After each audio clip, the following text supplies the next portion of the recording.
BJP സഖ്യം 3 അക്കം കടക്കാൻ സാധ്യതയില്ലെന്നാണ് ഞങ്ങളുടെ അനുമാനം. 84 സീറ്റ്.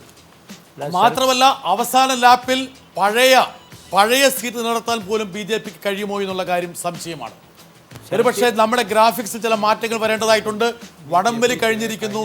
നിതീഷിന്റെ ആധിപത്യത്തിന്റെ സൂചനകളാണ് ഒരുപക്ഷെ നമ്മളിപ്പോൾ ഗ്രാഫിക്സിലൂടെ പ്രദാനം ചെയ്യേണ്ടത് എന്ന് ഞാൻ വിചാരിക്കുന്നു. ഇതിന്റെ ഒപ്പം തന്നെ ചൂണ്ടിക്കാണിക്കേണ്ട ഒരു വസ്തുത, ഇത്രയും വൻ വിജയം നേടിയപ്പോൾ തന്നെ ലാലു പ്രസാദ് യാദവിന്റെ 2 മക്കൾ ഇപ്പോഴും പുറകിലാണ്. CP ലാലുവിന് 2 മക്കളും പുറകിലാണ്. താങ്കളുടെ മെഡില ഒബ്ലാങ്കട്ടിൽ അത് ശരിയെന്നും മസ്തിഷ്കത്തിൽ അത് തെറ്റെന്നും ലാലുവിന്റെ മകൾ മിസയുടെ പ്രതികരണം വന്നു കഴിഞ്ഞു. മിസ പറഞ്ഞത് ഈ ബീഹാറികളുടെ DNA പരിഹസിച്ച നരേന്ദ്രമോദിക്കുള്ള മറുപടിയാണ് ഈ തെരഞ്ഞെടുപ്പ്. പരമേശ്വരൻ ബീഹാറിയൻ ബാഹറി, അതായത് ബീഹാറിലുള്ള ആളും പുറത്തുള്ള ആളും ബാഹറി, ഇതായിരുന്നു ഒരുപക്ഷെ ഒരു കാലത്തെ ക്യാമ്പയിൻ. 2 ഒരുപക്ഷെ സമരത്തെ മുൻനിർത്തിയുള്ള ക്യാമ്പയിനേഷൻ. എനിക്ക് തോന്നുന്നു നമ്മുടെ കൺട്രോൾ റൂം ഈ തെരഞ്ഞെടുപ്പിലെ ഏറ്റവും പ്രധാനപ്പെട്ട ക്യാമ്പയിൻ വിഷയങ്ങൾ എന്താണെന്നുള്ള കാര്യം കൂടി നമ്മുടെ പ്രേക്ഷകരെ ഓർമ്മിപ്പിക്കാൻ വേണ്ടിയിട്ട് അതിൻ്റെ ഗ്രാഫിക്സും കൂടി ഏതെങ്കിലും സമയത്ത് കൊടുക്കുമെന്ന് ഞാൻ വിചാരിക്കുന്നു. അവസാന ഘട്ടമായപ്പോഴും വലിയൊരു ഷ്രില്ലിംഗ് സൗണ്ടോടെയാണ് BJP ഈ തെരഞ്ഞെടുപ്പിനെ സമീപിച്ചത്. നിതീഷ് കുമാർ, ഇനി നമ്മൾക്ക് അറിയേണ്ടത്, നിതീഷ് കുമാർ വിജയിച്ചതുകൊണ്ട് ഏതെങ്കിലും പാകിസ്ഥാൻ നഗരത്തിൽ പടക്കം പൊട്ടുന്നതെന്നാണ് KVS അറിയേണ്ടത്. KVS ചിരിച്ചു.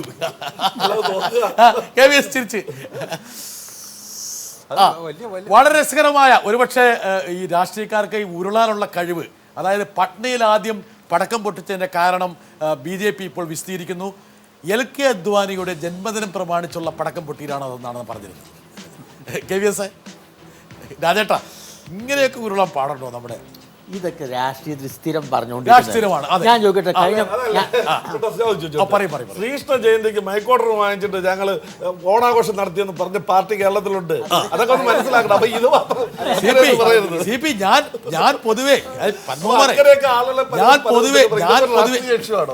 ഞാൻ പൊതുവെ രാഷ്ട്രീയക്കാരുടെ മേവഴക്കത്തെ കുറിച്ചാണ് പറഞ്ഞത്.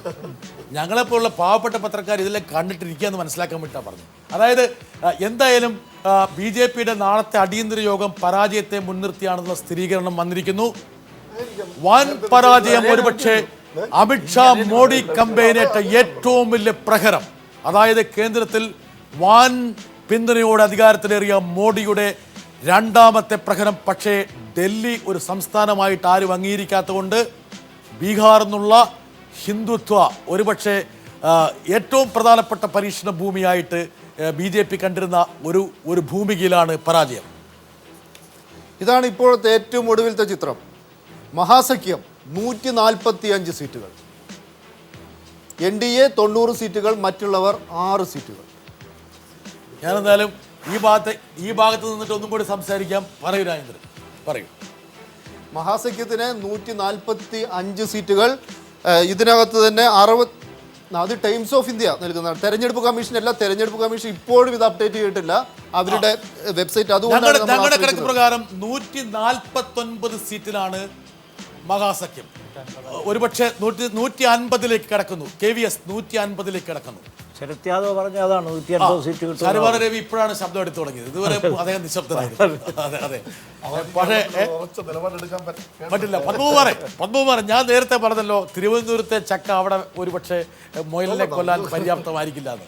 അതായത് ഒരു കാര്യം മനസ്സിലാക്കണം, ബീഹാർ പൊളിറ്റിക്സ് സങ്കീർണമാണ്, അതേസമയം തന്നെ മാസ്റ്റർ മൈൻഡ് ചെയ്യാൻ വളരെ വിഷമമാണ്. അല്ലെ KVS? അതാണ് മനസ്സിലാക്കുന്നത്. അതായത് ഒരു കാര്യം മനസ്സിലാക്കേണ്ടത്, അതായത് ഒരു ഡിജിറ്റൽ രീതിയിൽ ഒരു തെരഞ്ഞെടുപ്പിനെ കൈകാര്യം ചെയ്യാൻ പറ്റില്ല എന്നുള്ള കാര്യം അമിത്ഷാ മനസ്സിലാക്കണം. KVS പറയൂ. KVS അല്ല, തെരഞ്ഞെടുപ്പിൽ പല തന്ത്രങ്ങളുണ്ടല്ലോ. ഈ 5 ഘട്ടം നടന്ന തെരഞ്ഞെടുപ്പിൽ ഈ 5 ഘട്ടത്തിലും സ്ട്രാറ്റജീസിൽ മാറ്റം വന്നിട്ടുണ്ട് BJPയുടെ. വിട്ടാസ് ശ്രദ്ധിച്ചാൽ അറിയാം, ആ ക്യാമ്പയിൻ്റെ രീതിയിൽ വന്ന വ്യത്യാസങ്ങളുണ്ട്. അത് തന്നെ ഒരു കാര്യം മനസ്സിലാക്കുന്നത്, BJP വളരെ സൂക്ഷ്മമായിട്ട് ഈ തെരഞ്ഞെടുപ്പിലുണ്ടായിരുന്ന റിസൾട്ടുകൾ അവർക്ക് എക്സിറ്റ് പോൾ നടത്തിയിട്ടുണ്ടാവണം, അതനുസരിച്ച് വിശകലനം നടത്തിയിട്ടുണ്ടാവണം എന്നാണ് ഞാൻ മനസ്സിലാക്കുന്നത്. ഓക്കെ, ഡീനെ ഇവിടെ കേരളത്തിലേറ്റ ആഘാതത്തിന് ഒരുപക്ഷെ ഒരു മറുമരുന്ന് പറയാൻ പറ്റില്ലെങ്കിൽ ഒരു ആശ്വാസം. ഡീൻ, KVS പറഞ്ഞ വളരെ കറക്റ്റാണ്. ഈ തെരഞ്ഞെടുപ്പ് ക്യാമ്പയിൻ്റെ ആദ്യഘട്ടത്തിൽ മോഡി അറ്റാക്ക് ചെയ്ത നിതീഷിനെയാണ്.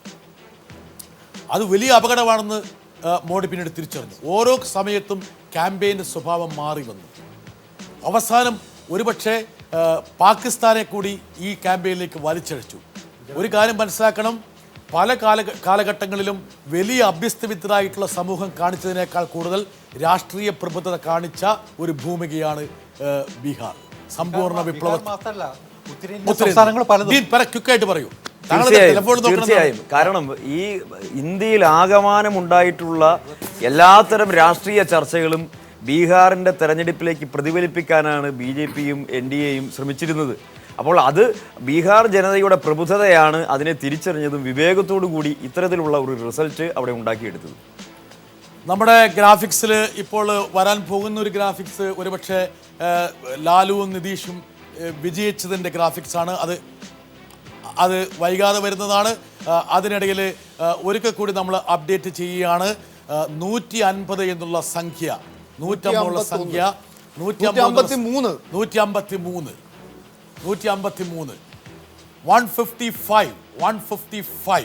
155 ഇനിയും അവസാന വാക്ക് പറയാൻ പറ്റില്ല എന്ന് പത്മകുമാറിന് പറയാൻ പറ്റുമോ? അല്ല, ഈ ട്രെൻഡാണെങ്കിൽ പരാജയം NDAക്ക് വരും എന്നുള്ളതിൽ സംശയമില്ല. BJPയുടെ കേന്ദ്ര നേതാക്കൾ പരാജയം സമ്മതിക്കുന്നില്ലെങ്കിലും സംസ്ഥാനത്തെ BJP നേതാവ് പത്മകുമാർ റിസൾട്ട് ഡിക്ലെയർ അല്ല. ഈ നിങ്ങൾ കാണിക്കുന്ന അങ്ങനെയെങ്കിലും ഒരു സൗഭാഗ്യത്തെ ഞാൻ കൊടുക്കുകയാണ്. BJP പരാജയപ്പെട്ടതും ധരിക്കണ്ട. കാരണം വോട്ടിംഗ് നമുക്കറിയാലോ എങ്ങനെയായിരിക്കും. അതിന്റെ ടോട്ടൽ വോട്ടിംഗ് പെർസെന്റേജ് നോക്കുമ്പോൾ നമുക്കറിയാം ഇത് ലീഡ് മാത്രമാണ്. പക്ഷേ എങ്കിൽ പോലും ലീഡിൽ വലിയൊരു മാറ്റം ഉണ്ടാകാൻ സാധ്യതയുണ്ടെന്ന് എനിക്ക് തോന്നുന്നില്ല. രാജേന്ദ്രൻ CP പറയും. എത്ര പെർസെന്റ് വോട്ട് ഇപ്പൊ എണ്ണിക്കഴിഞ്ഞൊന്നും വല്ല അടിയുണ്ടോ? ഞങ്ങളുടെ അനുമാനപ്രകാരം ഒരു 70-75%. പിന്നെ ഇത് എല്ലാ മേഖലയുടെയും ഇപ്പോൾ ഏതാണ്ടായല്ലോ. അപ്പൊ അതുകൊണ്ട് തന്നെ ഇതിനകത്ത് എന്തെങ്കിലും ഒരു മാറ്റം ഉണ്ടാകുന്നത് നമുക്ക് അല്ല, മാറ്റം ഒരിടത്തുണ്ടായാൽ മറ്റിടത്തും ഉണ്ടാകും. അതുകൊണ്ട് അത് ബാലൻസ് ചെയ്ത് പോകാനുള്ള സാധ്യത ഇങ്ങനെയുള്ള ഘട്ടങ്ങളിൽ വലിയൊരു തിരിച്ചടി. പ്രേക്ഷകരുടെ അറിവിലേക്ക് ഞായറാഴ്ച പ്രഭാതം നൽകിയ ഉദ്വേഗത്തിന്റെ ഒരു കാര്യം കൂടി ഞാൻ പറയൂ. ഞാൻ കാലത്ത് വന്നപ്പോ പറഞ്ഞൊരു കാര്യം, ഡൽഹിയിലെ പത്രക്കാര് പറഞ്ഞല്ലോ, അതാണ് ശരിയായിട്ട് വരുന്നത്. നിങ്ങൾ അപ്പൊ ഡൽഹിയിലെ പത്രക്കാരെ നമ്പാം. അപ്പൊ പരമേശ്വരൻ നമ്മളെയും കൂടി നമ്പാന്നുള്ള ഒരു അർത്ഥം വന്നിരിക്കുന്നു. നമ്മൾ ഡൽഹി പത്രക്കാരാണ്. അതെ, ഇതാണ് ഒരുപക്ഷെ ഓരോ പാർട്ടികളുടെയും ടാലി വന്നിരിക്കുന്നു. ഇതിനകത്ത് RJDക്ക് 68, ഏറ്റവും കൂടുതൽ JDU മഹാസഖ്യത്തിലെ ലീഡാണ്. 71 സീറ്റുകളിൽ ലീഡ്. സഖ്യകക്ഷിയായ RJDക്ക് 68 സീറ്റുകളിൽ ലീഡ്. ഒരു സീറ്റും പ്രഖ്യാപിച്ചിട്ടില്ല എന്നുള്ള കാര്യം ശ്രദ്ധിക്കണം. BJPക്ക് 61 സീറ്റുകളിൽ ലീഡുണ്ട്. പിന്നെ CPI-ML ഒരുപക്ഷെ ഇടതുപക്ഷ സഖ്യത്തിൽ മത്സരിച്ച CPI-ML ഒരു സീറ്റുണ്ട്. വളരെ സംഭവബഹുലമായിട്ടുള്ള ഒരുപക്ഷെ ദേശീയ രാഷ്ട്രീയത്തെ മാറ്റിമറിക്കാൻ പോകുന്ന വിധിയെഴുത്താണ് ബീഹാറിൽ നടന്നിരിക്കുന്നത്. മോഡിയുടെ ഏറ്റവും പ്രധാനപ്പെട്ട സുപ്രധാന അഗ്നിപരീക്ഷയായിരുന്ന ബീഹാർ തെരഞ്ഞെടുപ്പിൽ NDA സഖ്യം കനത്ത പരാജയം ഏറ്റുവാങ്ങിയിരിക്കുന്നു. ഉരുത്തിരിയുന്ന ദേശീയ രാഷ്ട്രീയത്തെ സ്വാധീനിക്കാൻ പോകുന്ന ജനവിധിയാണ് ബീഹാറിൽ നിന്ന് വരുന്നത്. ഒരുപക്ഷെ മോഡിക്ക് അസ്വസ്ഥതയുടെ നാളുകൾ, ഞങ്ങളുടെ അനാലിസിസ് പറയുന്നത് പോലെ ദൂരവ്യാപകമായിട്ടുള്ള ഭവിഷ്യത്തുകൾ ദേശീയ രാഷ്ട്രീയത്തിൽ സൃഷ്ടിക്കാൻ പോകുന്ന ഫലമായിട്ട് ബീഹാർ രാഷ്ട്രീയം ഉരുത്തിരിഞ്ഞിരിക്കുന്നു.